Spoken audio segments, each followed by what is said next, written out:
Hi everyone, it's Dutch Reefer here and welcome to the Reef Life.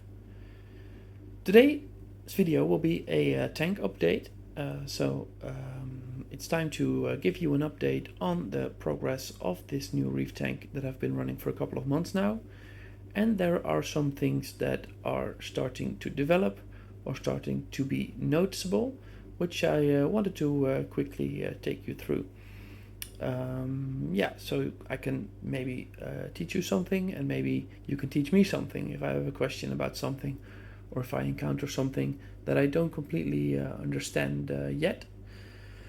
So I have been using a new refractometer, which I will post a review of tomorrow, which is a digital refractometer. And I actually found out that the salinity in my tank was a bit higher than I expected. So it was around 38 parts per thousand ppt, which is about 3.8%, while it should be around 3.5 or 3.6%. So I'll add some RODI water to the tank to decrease the salinity a bit. And that was also, I could also notice in my water parameters, since my calcium is a bit high, around 500, which is ideally about 5% lower, so around 480 or 460. And the alkalinity was around 8, which is actually pretty okay. So the salinity is a bit high, and I'll slowly start decreasing that. Calcium is a bit high, and that's what I also noticed on my SPS corals, because I started to see some of the tips burning, which is not a very nice thing to see on your precious Acropora.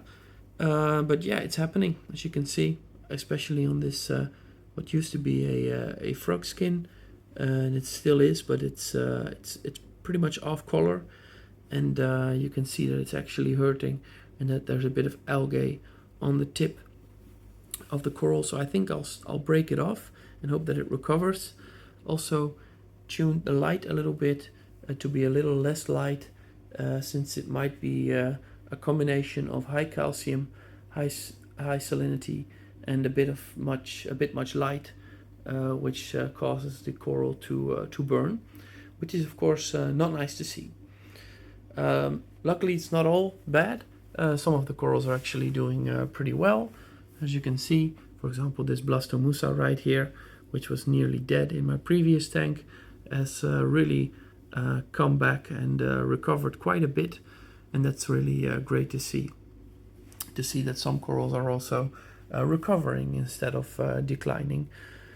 This rock anem right here is also having a great time. As you can see the window is a bit dirty here, so I'll give you a different view.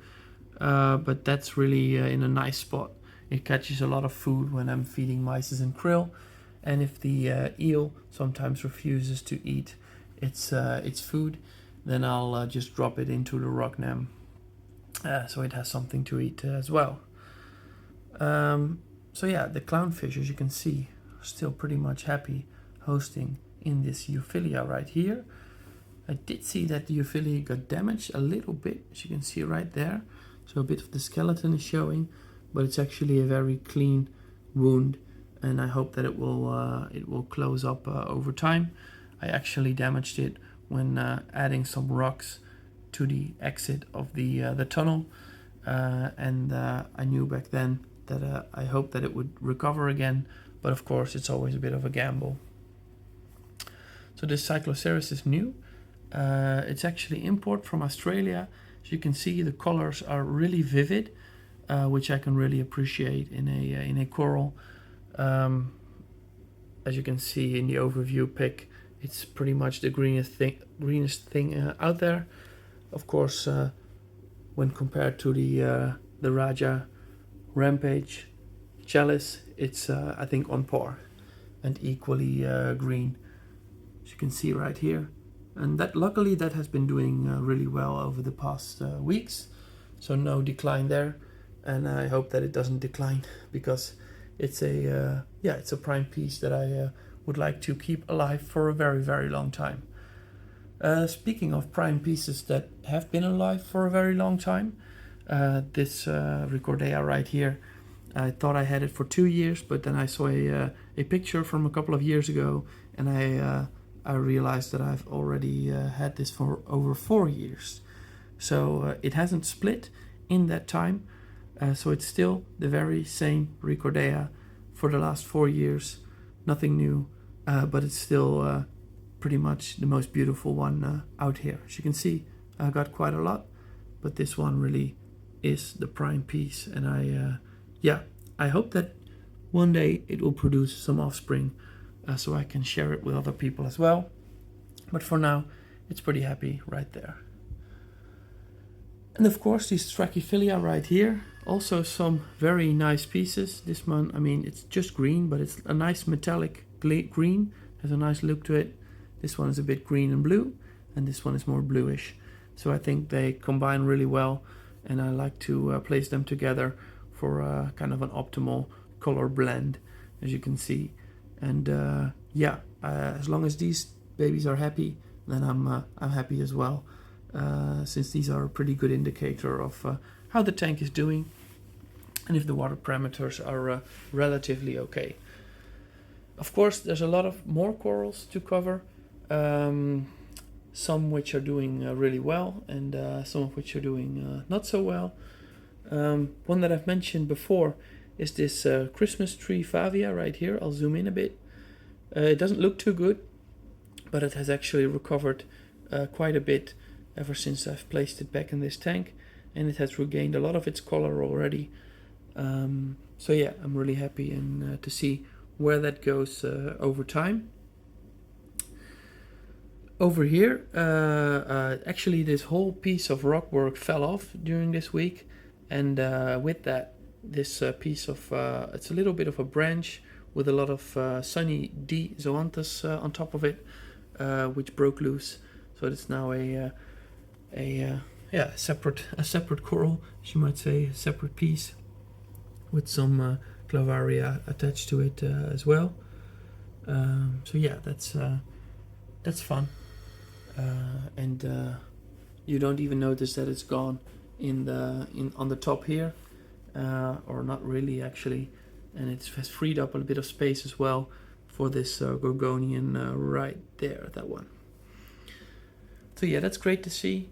This chalice, when I placed it in this tank, it had actually been hurting quite a bit, as you can see, towards the back of the coral, but luckily the decline has stopped, and I hope that it will actually recover over time, of course slowly, because growing back tissue over a deceased piece of skeleton, that takes time, if it recovers at all, but I'm hopeful that it will. Then there's a lot of more Recordea right here. Ideally, I would place them a little bit lower in the tank, since these corals can appreciate less light, but I've already got so much on the bottom, and it covers up this piece of the PVC pipe for the eel very well. So I actually, I'll just leave it here for now until I find a better solution for it.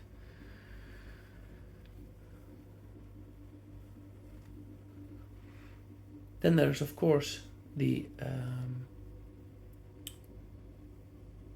I forgot the name, but we'll get to that later. I've got some frags as well, so let's jump to that first. Some new frags. These are some imported from TMC in the UK. So I'm not sure. There's all kind of funny and different names for it, like Superman, Rhodactis, or something like that. But I just really like the way it looked, no matter the name. And also this green one right here, it's also a new one. I had one before which was a lot bigger, but that withered away sometime in the past, so I was really happy to see another one in the shop in my local fish store. And then these Blastomusa are also recovering from the previous tank, and also slowly but surely regaining ground. And then last but not least, the Zoanthus island, which I've shown you before, I think in one or two of my previous videos. And as you can see, this one is slowly growing out to be a nice island. More and more polyps are appearing, for example with these Oompa Loompas, and these ones, pink diamonds, these Granny Smith as well. So as you can see, slowly growing over their frag plug. Some are slower than others, for example these ones, they don't grow as fast, but that's fine. And these ones, these LA Lakers, are growing on the side as well, so that's really fun to see. So yeah, all in all, despite some smaller troubles that I think are related to water parameters, the tank is doing really well. I'm also having a good, it's good progress on the nutrients. I just measured it using the new HANA kits that I got, HANA checkers. So the nitrates are around 8 or 9, and the phosphates are around 0.03 in the water at least.